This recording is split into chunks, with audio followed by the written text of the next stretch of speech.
සුබ දවසක් වේවා දරුවනේ. අද මම ඔයාලට කියලා දෙන්න යන්නේ Microsoft Office Word මුදුකාංගය භාවිතා කරලා ලේඛනයකට හැඩතලයක්, පින්තූරයක්, ස්මාර්ට් ඔබ්ජෙක්ට් එකක් කොහොමද ඇතුල් කරන්න කියලා.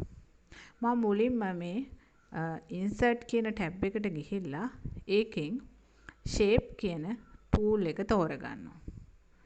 හැඩතලයක් ලේඛනයට ඇතුල් කරන්න. එතකොට මේ shape tool එක තෝරගත්තාම මේකේ මුලින්ම තියෙනවා recent කොටසේ මම නිතරම භාවිතා කරපු හැඩතල. ඊළඟට lines ඉරි විදිහට, rectangle ඍජු කෝණාශ්‍රාකාර ආකාර, basic shape හැඩතල, banners ඔය විදිහට මේ විශාල මෙනු එකක් අපිට ලැබිලා තියෙනවා. ඒකෙන් ඔයාලට කැමති හැඩතලයක් තෝරගෙන අවශ්‍ය විදිහට සංස්කරණය කරගන්න පහසුකම් සපයලා තියෙනවා. මම මෙතනදී මුලින්ම මේ ස්මයිල් ෆේස් කියන shape එක තෝරගන්නවා. ඒක මම ක්ලික් කරලා තෝරගෙන මේ ලේඛනයට ගෙනාවට පස්සේ මට පුළුවන් මේක මේ තියෙන පොඩි කුඩා රවුම් භාවිතා කරලා ක්ලික් කරලා ඩ්‍රැග් කරගෙන ගිහිල්ලා මේ පින්තූරේ ලොකු කරගන්න, size එක වැඩි කරන්න. ඒ වගේම මේක මේ rotate button එක භාවිත කරලා මේක කරකව ගන්න පුළුවන්. ඊළඟට මම කරන්නේ මේ පින්තූරයක් අපි ගත්ත ගමන් අපිට ලැබෙනවා එකේ format කියන ටැබ් එක. දැන් මේ picture format කියන ටැබ් එක මම open කළා. ඒකෙන් අපිට අවශ්‍ය විදිහට සංස්කරණය කරන්න පහසුකම් සපයලා දීලා තියෙනවා. මුලින්ම මම දැන් අර මේක නැවත විශාල කරන්න පහසුකම මෙතනක් තියෙනවා. මේ size කියන command එක යටතේ. shape එකේ height එක වැඩි කරන්න පුළුවන්, shape එකේ width එක වැඩි කරන්න පුළුවන්. අපිට අවශ්‍ය point ගාන මෙතනදී අඩු වැඩි කරගන්න පුළුවන්.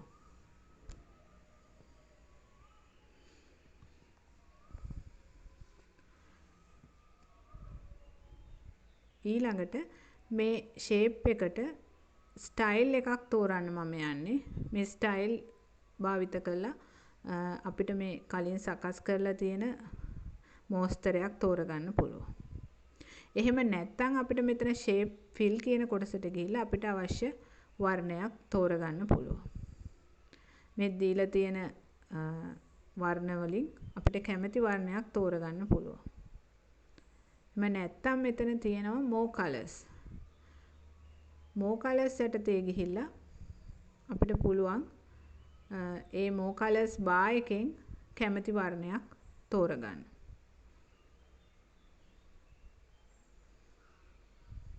ඒ වගේ මේ තෝරගත්ත වර්ණයේම gradient එක. ඒ වර්ණයේම gradient රටාව අපිට මේ gradient යටතේ ගිහිල්ලා තෝරගන්න පුළුවන්.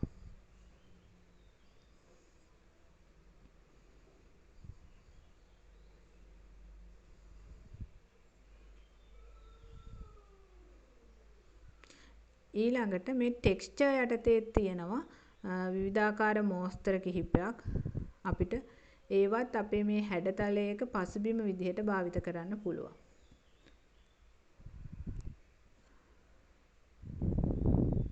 ඊළඟට මේ හැඩතලයේ outline එක. වටේ ඉර කොහොමද සකස් කරන්න කියලා බලමු. ඒකට අපි භාවිතා කරන්නේ shape outline එක. outline එක අපිට කැමති රේඛාවක කැමති ඝනකමක් තෝරන්න පුළුවන්. මේ weight එක යටතේ ඉරේ ඝනකම අපිට තෝරන්න පුළුවන්. වගේම ඒකට කැමති වර්ණයක් තෝරගන්න පුළුවන්.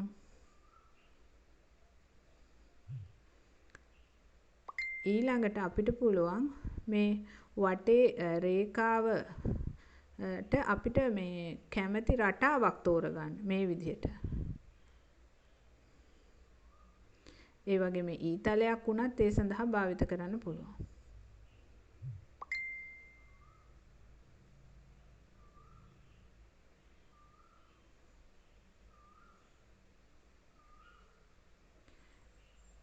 ඊළඟට අපි මෙතන තියෙන shape effect කියන කොටස භාවිතා කරනවා. එතකොට ඕගොල්ලෝ කලිනුත් මේ effects කියන ඒවා භාවිතා කරලා තියෙනවා. ඒ වගේම මෙතෙන්දිත් මේ effects shape යටතේ භාවිතා කරන්න පුළුවන්. කොහොමද අපි මේ හැඩතලයකට සෙවණැල්ලක් ඇතුල් කරන්නේ? ෂැඩෝ කියන එක. ඒක අපිට පුළුවන් outer shadow, inner shadow, perspective shadow විදිහට තෝරගන්න.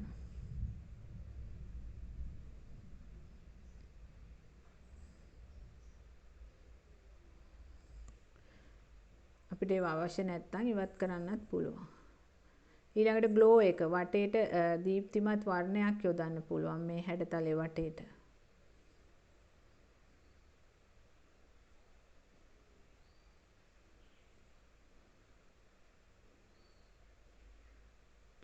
රිෆ්ලෙක්ෂන් එක.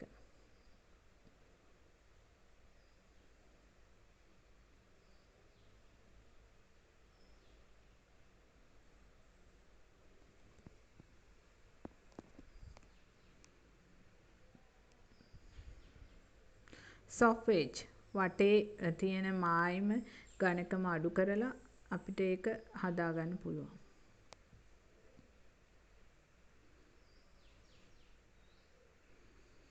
කැමති පොයින්ට් ගානකින් අපිට තෝරගන්න පුළුවන්.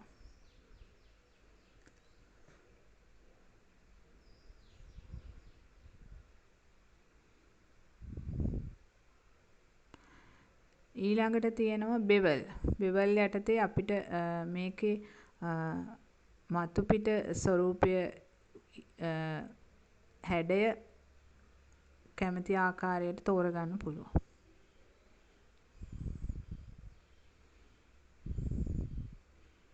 අවසානයේ දැන් මේ හැඩතලයට 3D ස්වභාවයක් නැත්නම් ත්‍රිමාන ස්වභාවයක් දෙන්න පුළුවන් මේ shape effect යටතේ තියෙන 3D කියන කොටස භාවිත කළා. 3D rotation.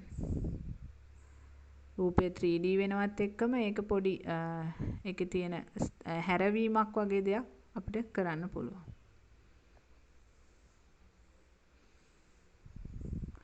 දැන් මේ රූපය කොහොමද අපේ පිටුවේ පෙන්වන්නේ? මොන තැනද? මොන එලයින්මන්ට් එකේද කියලා අපිට තෝරත හැකි. එතකොට පිටුවේ ඉහළ කොටසට අපිට කියනවා top කියලා. top කොටසේ තියෙනවා left, center, right කියලා කොටස් තුනක්.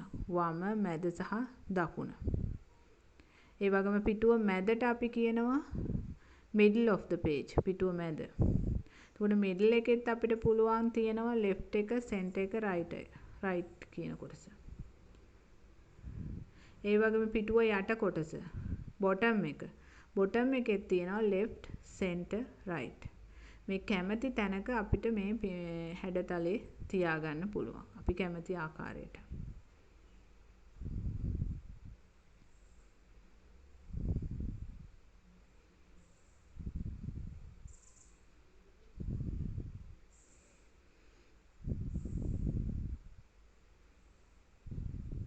ඊළඟට මම හදන්නේ දැන් මෙතනට තවත් shape එකක් අරගෙන shape කිහිපයක් එක්කහුව කරලා තනි රූපයක් හදන්න. මම යන්නේ පොඩි මග් එකක් හදන්න. ඒකට මම මුලින්ම මේ සිලින්ඩර් ආකාර හැඩතලයක් මගේ ලේඛනයට ඇතුල් කළා. ඊළඟට දැන් මේ මග් එකේ හැන්ඩල් එකට අවශ්‍ය කොටසක් මම තෝරගන්නවා මේ හැඩතල ලිස්ට් එකෙන්ම. තෝරගෙන ඒක අවශ්‍ය විදිහට රීසයිස් නැත්නම් ප්‍රමාණය වෙනස් කරලා මේකට සම්බන්ධ කරනවා.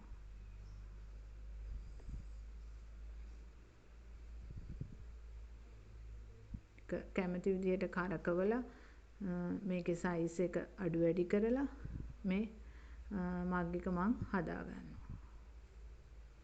ඔයාලට පුළුවන් මේ වගේ හැඩතල කීපයක් එක්කහුව කරලා විවිධාකාර දේවල් නිර්මාණය කරන්න. මම මේ සරල දෙයක් තමයි මෙතනදී පෙන්නන්නේ. දැන් බලන්න මේවා දැන් තාම තියෙන කොටස් දෙකක් හැඩතල දෙකක් විදියට. සිලින්ඩර කොටස වෙනම හැන්ඩල් එකේ කොටස වෙනම තියෙන්නේ. දැන් අපි සිලෙක්ට් කළාම අපිට පේනවා.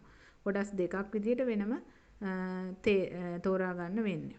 දැන් මේක තනි රූපයක් කරන්න නම් මම මේ කොටස් දෙකම shift button එක ඔබාගෙන සිලෙක්ට් කරලා ඊළඟට මේ format tab එක යටතේ තියෙනවා group කියන icon එක.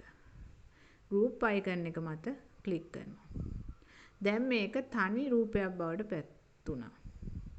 ඒතර අපිට පුළුවන් දැන් මේකට අවශ්‍ය විදිහට ඉස්සෙල්ලා කළා වගේ වර්ණයක් දාන්න, අවුට්ලයින් එකක් දාන්න, ඉෆෙක්ට් එකක් දාන්න, තනි රූපයක් විදිහට භාවිත කරන්න පුළුවන්. මම හිතනවා ඔයගොල්ලෝ මේ ප්‍රායෝගික ක්‍රියාකාරකම් වල යෙදෙයි කියලා. ඊළඟට මම මේ ඉන්සර්ට් යටතේ ගිහිල්ලා පික්චර් එකක් තෝරන්නේ. ඒතර පින්තූරයක් මට පුළුවන් මගේ කම්පියුටරේම දෙයක් තෝරගන්නත් එහෙම නැත්නම් ඔන්ලයින් යටතේ ගිහිල්ලා අන්තර්ජාලයෙන් දෙයක් තෝරගන්නත්. දැන් මම මගේ පරිගණකයේ තිබ්බ පින්තූරයක් මෙතනට ගත්තේ. ඊළඟට මම මේක මේ ක්‍රොප් කරනවා. ක්‍රොප් අයිකන් එක භාවිත කරලා මේකේ වැඩිපුර බෑග්ග්‍රවුන්ඩ් කොටස ඉවත් කරනවා. දැන් මට අවශ්‍ය ටික විතරක් තියෙනවා. ඊළඟට මට පුළුවන් මෙතනත් සයිස් එක යටතේ මේ පික්චර් එකේ උස අඩු වැඩි කරන්න.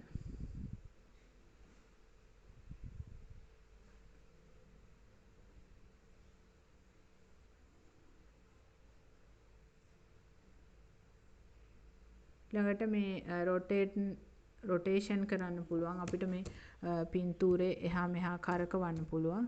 එතකොට එතන තියෙන රොටේෂන් ටූල් එක භාවිතා නොකර අපිට පුළුවන් මේ ෆෝමැට් ටැබ් එක යටතේ තියෙන මෙන්න මේ රොටේෂන් ටික භාවිත කරන්න. රොටේට් කරන්න පුළුවන් අපිට අංශක 90න් 90.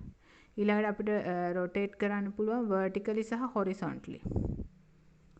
දැන් මේ තියෙන්නේ අපි අර කලින් එකේදී භාවිතා කළා වගේ මේ පින්තූරෙත් පිටුවේ කොතනද පෙන්වන්නේ කියලා එලයින්මන්ට් වලින් සකස් කරන්න පුළුවන්. ඊළඟට මෙතන මේ පික්චර්ස් වලට විශේෂයෙන් ලැබෙනවා මේ කොන්ට්‍රාස්ට් කරෙක්ෂන් කියන එක. මෙතනදී අපිට මේ රූපේ බ්‍රයිට්නස් එකයි කොන්ට්‍රාස්ට් එකයි හදන්න පුළුවන්. රූපේ පින්තූරය සහ වර්ණවල තීව්‍රතාවය අඩු වැඩි කරලා අවශ්‍ය තෝරා ගැනීම ඔයගලන්ට මේ මෙනූස් භාවිතා කරලා කරන්න පුළුවන්. ඊළඟට රීකලර් කරන්න පුළුවන්. වෙනත් වර්ණයකට දාන්න පුළුවන්.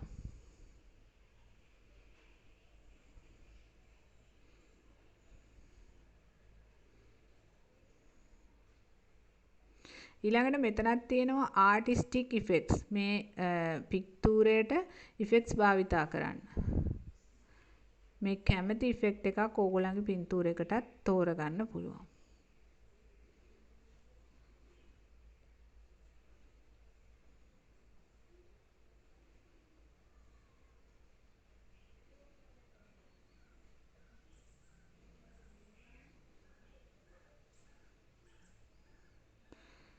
ඊළඟට මේකේ අවුට්ලයින් එක කැමති විදිහට තෝරගන්න පුළුවන්. ඊළඟට ඒ අවුට්ලයින් එකට අපිට කලර් එකක් දෙන්න පුළුවන්. ඒ අවුට්ලයින් එකේ සයිස් එක අඩු වැඩි කරන්න පුළුවන්. වේට් යටතේ සයිස් එක වැඩි කරනවා මම මෙතනින්. මේ ඔක්කොම මම මේ දේවල් කරන්නේ පික්චර් කියන ෆෝමැට් ටැබ් එක භාවිතා කරලා. ඊළඟට මේකෙදිත් තියෙනවා රිෆ්ලෙක්ෂන් එකක් භාවිත කරන්න, ෂැඩෝ එකක් භාවිත කරන්න, ග්ලෝ එක කොහොමද භාවිතා කරන්නේ, බෙවල් මේ වගේ ඉෆෙක්ට්ස් වෙනම භාවිතා කරන්න පුළුවන්. මේ ඉෆෙක්ට්ස් කිහිපයක් වුණත් එකම ඔබ්ජෙක්ට් එකකට භාවිත කරන්න පුළුවන්.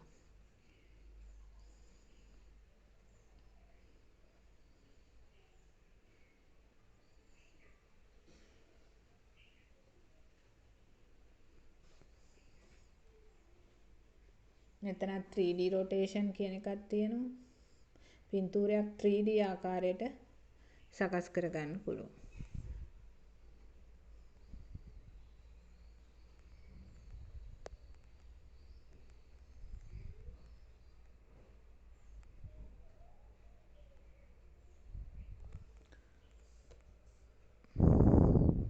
ඊළඟට මෙතනත් අර group icon එක තියෙනවා අපිට භාවිත කරන්න. ඊළඟට මම යනවා insert යටතේ smart object එකක් මේ ලේඛනයට ඇතුල් කරන්න. එතකොට මේකෙදි අපිට තෝරන්න පුළුවන් list එකක්, process එකක්, cycle එකක්, relationship එකක්, matrix එකක්, pyramid එකක්. ওই වගේ විවිධාකාර chart වර්ග තියෙනවා. අපිට කැමති එකක් තෝරගන්න පුළුවන්. තෝරගෙන ඒක යටතේ තව සබ් අයිකන්ස් තියෙනවා තෝරගන්න. මම මෙතනදී ඉස්සෙල්ලාම ස්ට්‍රක්චර් එකක් තෝරගන්නවා. අපි හරියට අර ඔයගොල්ලෝ මේවා නිතරම භාවිත කරනවා. දැන් මම මෙතන මේ input device කියන එක පැහැදිලි කරලා පෙන්නන්න තමයි මේ chart වර්ගය භාවිතා කරන්නේ.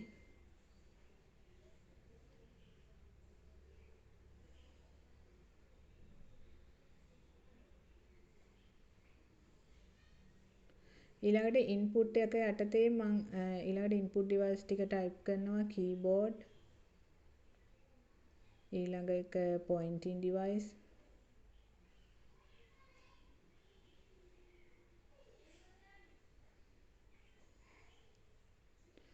ඊළඟට scanners ඔය විදිහට. මට තව මේ input device යටතේ තව කොටසක් ඕනේ. එතකොට මට කරන්න වෙන්නේ input device කියන එක select කරලා add කරන්න වෙනවා තව shape එකක්.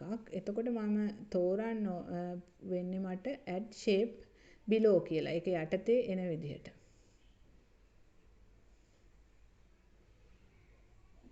හරි. දැන් මට අලුත් shape එකක් ආවා. මම එතන ඊළඟට type කරනවා ඊළඟ කොටස microphone කියලා. දැන් මම ඊළඟට මේ pointing device යටතේ තවත් shape ටිකක් ලබා ගන්නවා. ඒත් add shape යටතේ ගන්න ඕනේ. ඊට කලින් මම මේකේ layout එක තෝරත හැකි standard තියෙනවා, both තියෙනවා, left hanging තියෙනවා, right hanging. මම එතකොට මෙතනදී right hanging කියන එකක් තෝරගන්නවා. ඒ යටතේ add shape below. ඒක යටතේ තමයි ඊළඟ shape ටික add කරන්නේ. pointing device කියන එක select කරලා ඒ යටතේ තමයි add shape below ගන්න.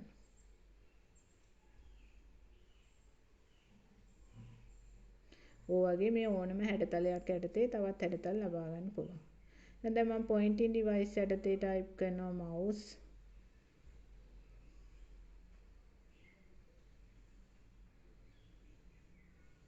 joystick. මට මේ shape ඇතුලේ type කළ හැකි. එහෙම නැත්නම් මේ වෙනම තියෙන typing කරන්න තියෙන කොටසෙත් type කරන්න පුළුවන්.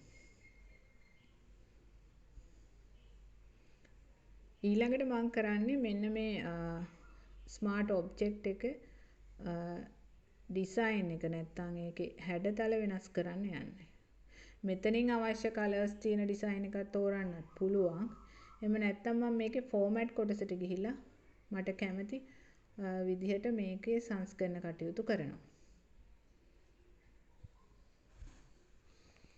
එතකොට මේ shape format කියන tab එක open කළේ. එතකොට මේකේ shape වල සංස්කරණයන් කරන්නත් පුළුවන්, font එක වෙනස් කරලා ඒවා කරන්නත් පුළුවන්. දැන් මේ shape වලට කැමති විදිහට fill color එකක් ඇතුලේ වර්ණයක් තෝරන්න පුළුවන්. ඊළඟට ඒවත් outline ඕන නම් select කරලා හදන්න පුළුවන්. shape එකේ outline එක.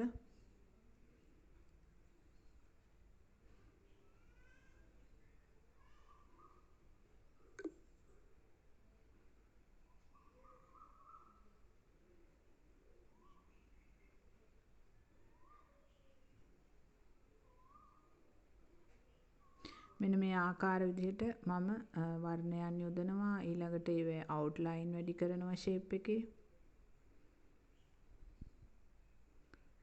ඊළඟට මට පුළුවන් මේ fonts වල මේ වෙනස්කම් කරන්නත්. ඒ වගේම මේ shape වලට ඕන නම් අර අපි කලින් භාවිතා කළා වගේ effects වර්ග භාවිතා කරන්නත් පුළුවන් මෙතනදී. ඊළඟට fonts වලට font colors වෙනම දෙන්නත් පුළුවන්. එහෙම නැත්නම් මේ styles විදිහට හදලා තියෙන font එකක් අපිට තෝරගන්නත් පුළුවන්. ඊළඟට font එකේ outline එක අපිට තෝරගන්න පුළුවන්. ඒකෙත් effects තියෙනවා අපිට ඕන විදිහට තෝරගන්න. මෙතන විශේෂයෙන් text වල තියෙනවා මේ text වල අපිට අවසානයේදී තියෙනවා text transform කියන එක. අපිට කැමති විදිහට මේ text එක එක එක රටාවලට එක එක හැඩතල වලට හරව ගන්න පුළුවන්. ඉතින් මේ list වලින් ඔයගලන්ට කැමති එකක් තෝරගන්න පුළුවන්.